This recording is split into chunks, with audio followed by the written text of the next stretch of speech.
Tom Bradley's hands gripped the steering wheel of his 1952 Ford pickup so tight his knuckles went white. Through the windshield, the creek looked worse than he'd ever seen it. Spring runoff had turned Willow Creek from a gentle stream into a churning brown monster. And he was supposed to cross it, had to cross it. His youngest daughter Sarah had been burning with fever for 2 days now, and Doc Henderson's office was 12 miles on the other side of that water. His wife Martha had pressed the thermometer into his palm that morning, her face pale. 104 degrees. They both knew what scarlet fever could do to a 6-year-old girl if it wasn't treated fast. The old timber bridge had washed out back in the flood of '45, and the county kept saying they'd replace it next year, then next year after that. Meanwhile, every farmer from the south side had to know how to ford Willow Creek or add 18 miles to any trip to town.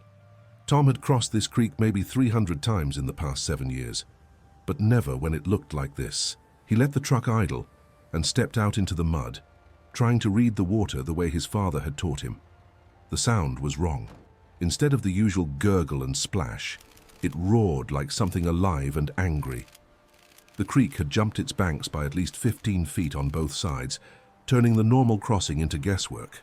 Where exactly was the gravel bar that usually made the ford shallow enough to cross? Under all that brown water, he couldn't tell. Tom walked to the edge and found a fence post that had washed up in the high grass.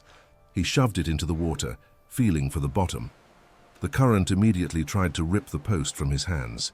6 feet deep here. Way too deep. He moved downstream 20 feet and tried again. Still over 5 feet. The old crossing spot had to be here somewhere, but the flooding had changed everything.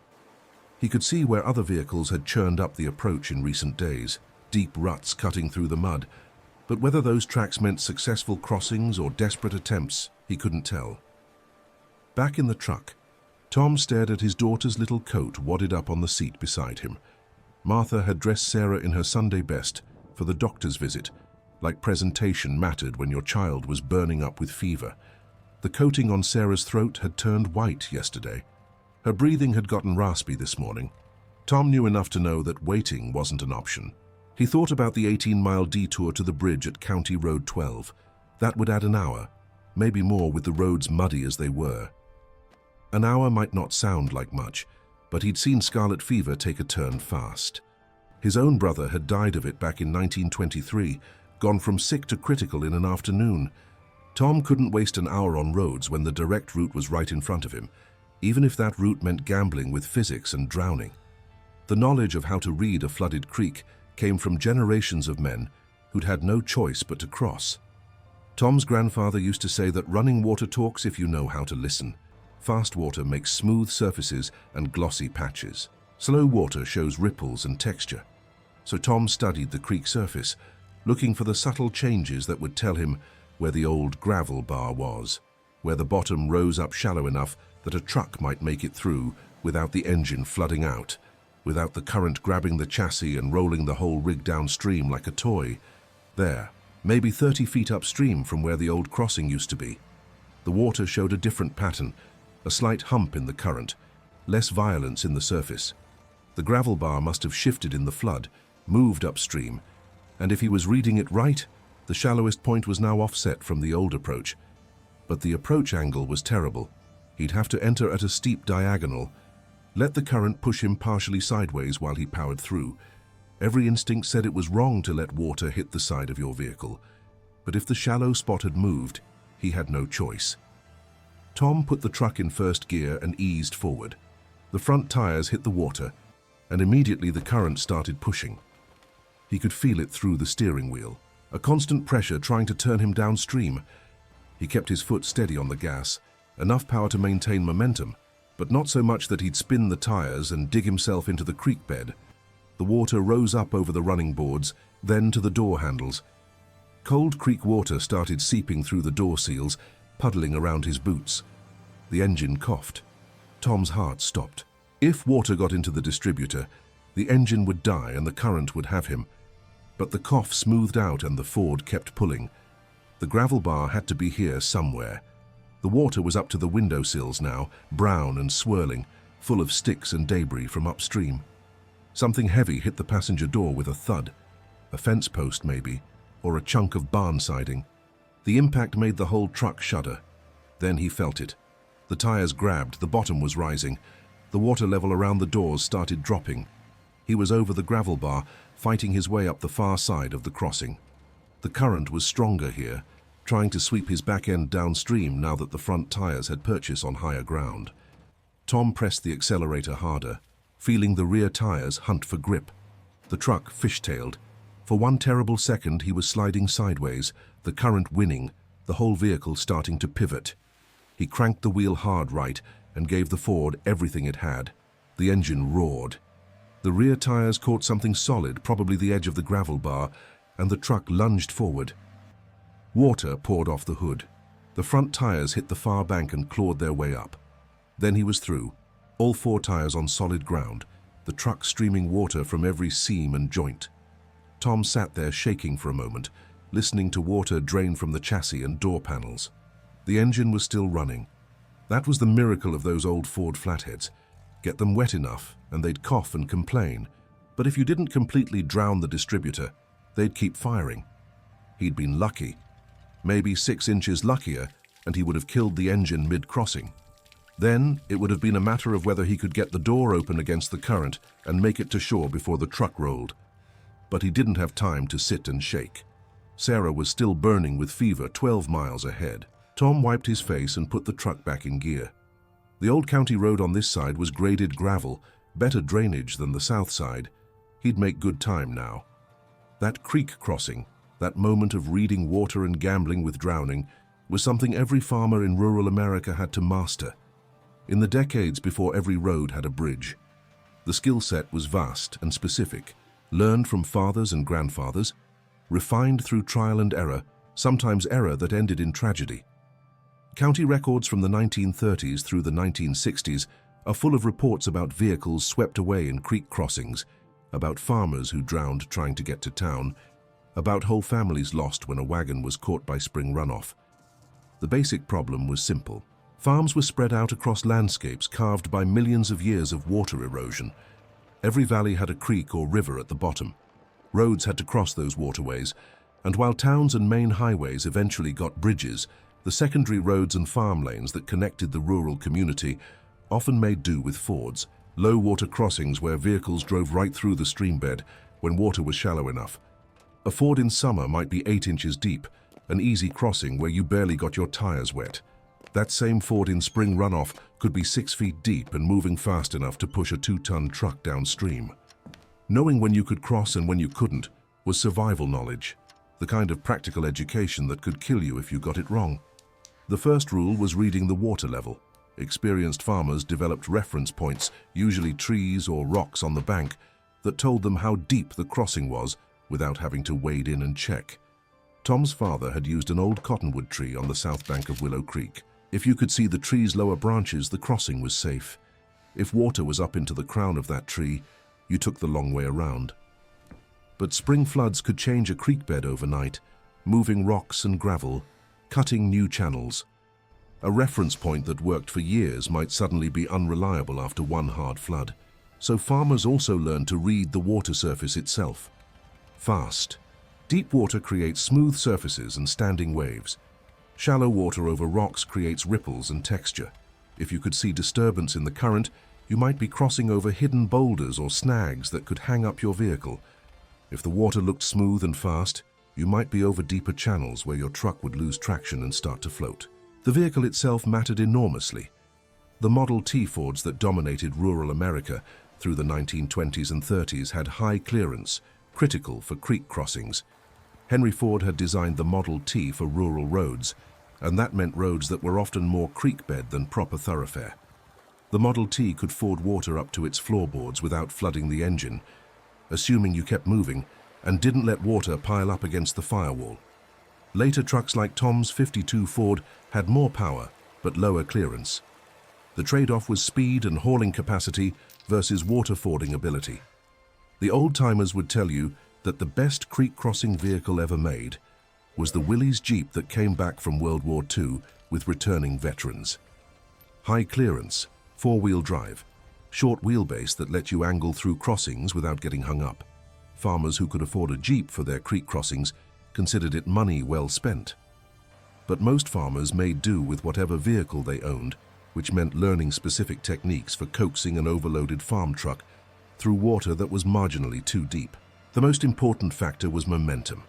You needed enough speed to maintain forward progress against the current, but not so much speed that you created a bow wave that pushed water up into the engine compartment. The sweet spot was usually around 10 to 15 miles per hour, fast enough to keep moving, slow enough to keep water below the hood. Entry angle mattered too. Hit the water straight on, and you might punch through to shallow gravel. But if the current was strong from the side, hitting straight meant letting the water push you downstream into deeper channels or debris piles.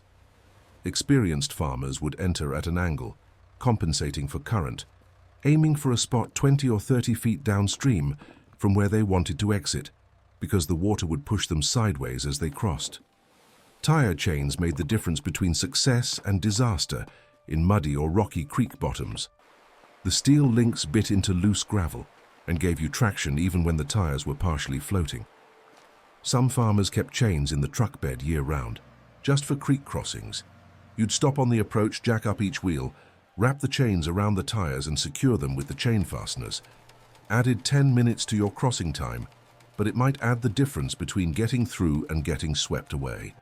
The deadliest part wasn't the water depth, it was the current. A truck could handle 2 feet of water just fine if that water was still.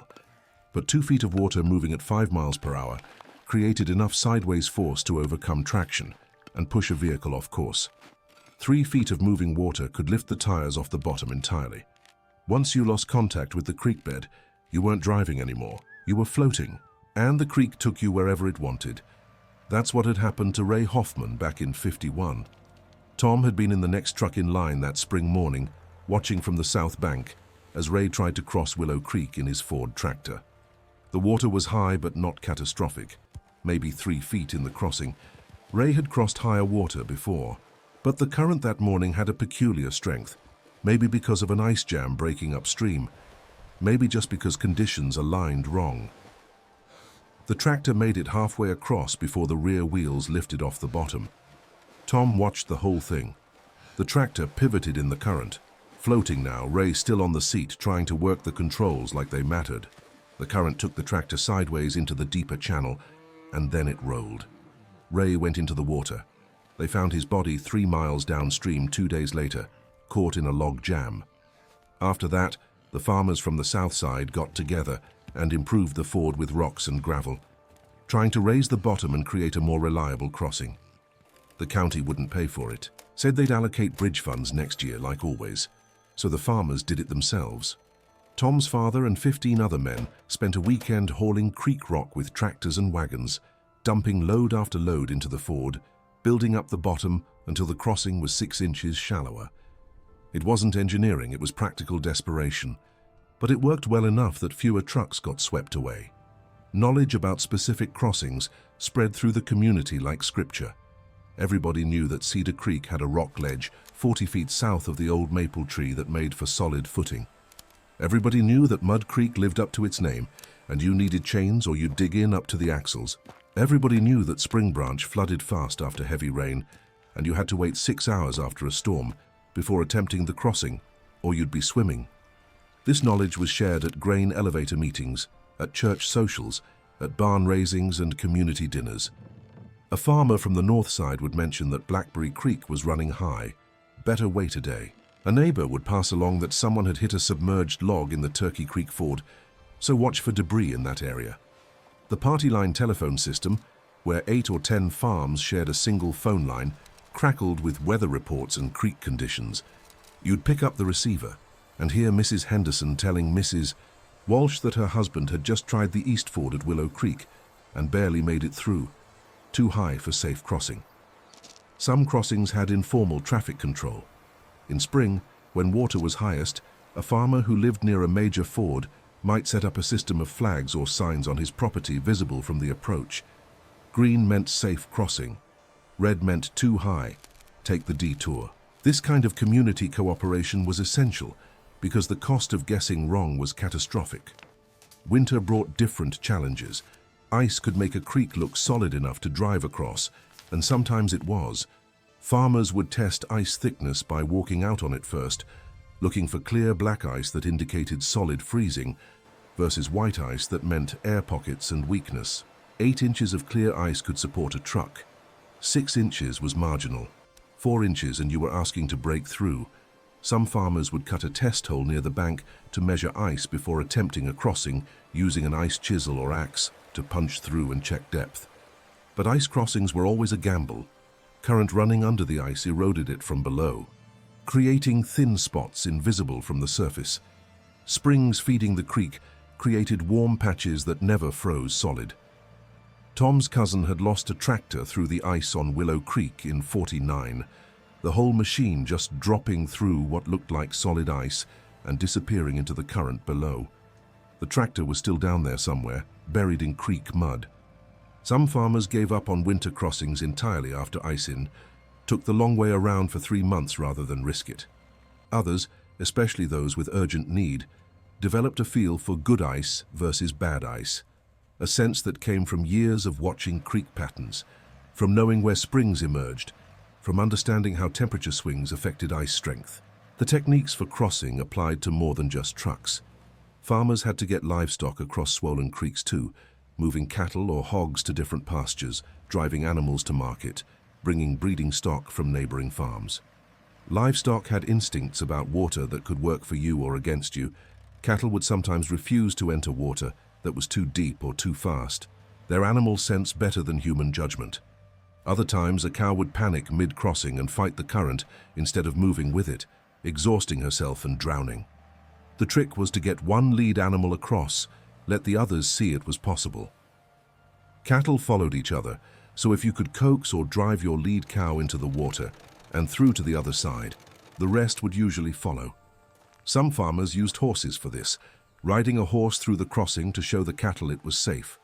Horses were better swimmers than cattle, more likely to make it through deep water, and their presence calmed the herd. But pigs were another matter entirely. Hogs couldn't swim worth a damn.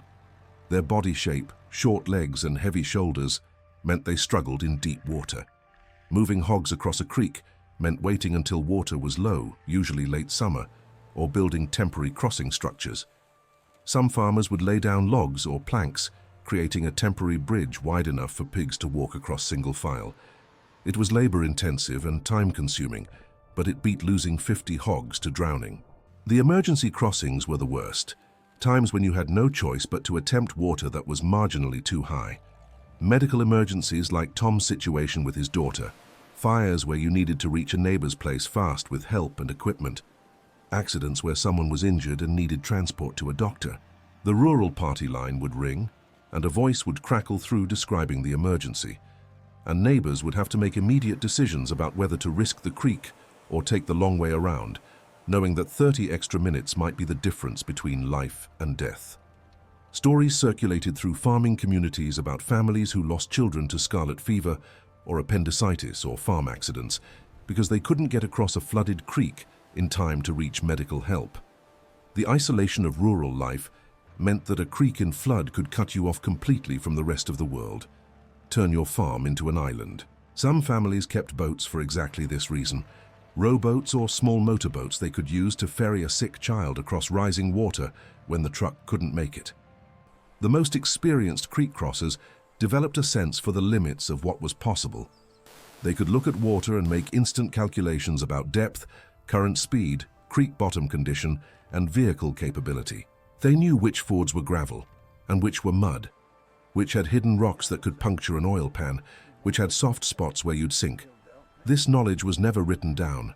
It existed in the minds of men who'd spent decades crossing the same creeks, who'd learned through success and occasional failure what worked and what didn't. By the time Tom reached Doc Henderson's office, Sarah's fever had climbed to 104.5. The doctor took one look at her throat and started penicillin immediately, the miracle drug that had only become widely available after the war. Within 12 hours, the fever broke. 3 days later, Sarah was sitting up asking for food. The scarlet fever that might have killed her in an earlier decade became a managed infection, treatable, survivable. Tom never mentioned the creek crossing to Doc Henderson. There wasn't much to say.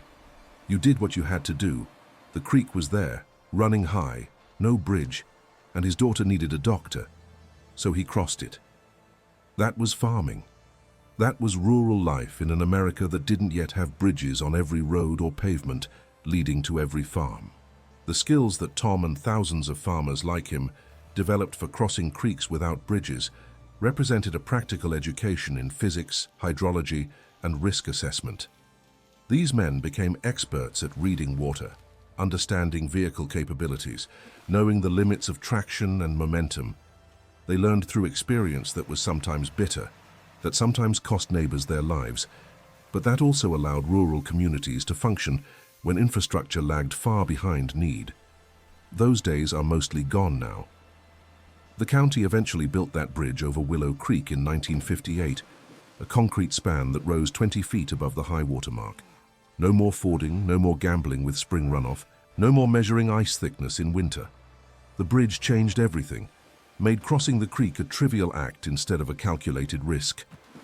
But talk to farmers old enough to remember, men now in their 70s and 80s, and they'll tell you about the creek crossings they made, the times they read the water right and made it through, the times they misjudged and got lucky.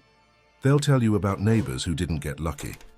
They'll describe the feel of a truck starting to float in deep current, the sound of an engine coughing as water threatens the distributor, the relief of tires finding solid ground on the far bank. That knowledge, that skill set for crossing a creek without a bridge, represented one small piece of the vast practical education that kept American farms running, when infrastructure was sparse and government help was rare. It was knowledge passed from father to son, refined through necessity, preserved because forgetting it could cost you your life. And for one spring morning in 1952, it was the knowledge that got Tom Bradley across Willow Creek with enough time to save his daughter's life. Thanks for watching this dive into forgotten farming knowledge. If this piece of American agricultural history was new to you, do me a favor and hit that subscribe button so you don't miss future videos about the real skills that kept rural America running. Drop a like if you learned something today, and share this with anyone who appreciates how hard farm life used to be. There's so much more to explore about the practical wisdom of farming communities from this era, and I'll keep bringing you those stories.